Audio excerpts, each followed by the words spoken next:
अस्सलाम वालेकुम दोस्तों ड्रामा सीरियल मोहरा के अगले केस में आप सब नाजरीन देखेंगे।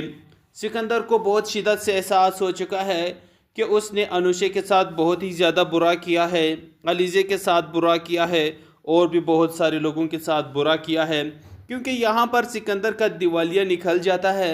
उसकी जो कंपनी थी, वो जिस कंपनी पे गरूर करता था, वो ज़मीन बोझ हो जाता है और वो दिवालिया हो जाता है। क्योंकि उसकी कंस्ट्रक्शन कंपनी होती है और उन्होंने जितनी कंस्ट्रक्शन किए हुए होते हैं वो सारे गिर जाते हैं, क्रेक्स बन जाते हैं। तो उनका सरमाया, उनके साथ जिन लोगों की पार्टनरशिप होती है, वो तमाम तरह अपना सरमाया वहाँ से निकाल देते हैं। तो इस तरह से ये ज़मीन पर आ जाता है।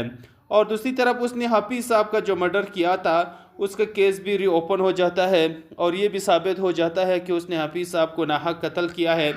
तो अब यहाँ पर उसे जेल हो जाती है, पुलिस उसे गिरफ़्तार कर लेती है, उसे जेल ले जाकर के उसे वहाँ पर बंद कर देते हैं।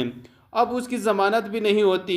तो यहाँ पर वो जेल में होता है, बहुत ही ज़्यादा रोता है कि मैं आंखें बंद करता हूँ तो मुझे अनुषे नज़र आती है, मैंने उनके साथ बहुत ही ज़्यादा बुरा किया है। वो मेरे बच्चे की माँ बनने वाली थी, रोती थी मेरे सामने, लेकिन मैंने एक भी बात उसकी ना सुनी। तो वो बहुत ही ज़्यादा रो रहा है और बहुत ही ज़्यादा रोता है और अपने भाई से कहता है कि आप मेरी ज़मानत ना करें, यही मेरी सज़ा है, मुझे बस अब यहीं पर रहना चाहिए।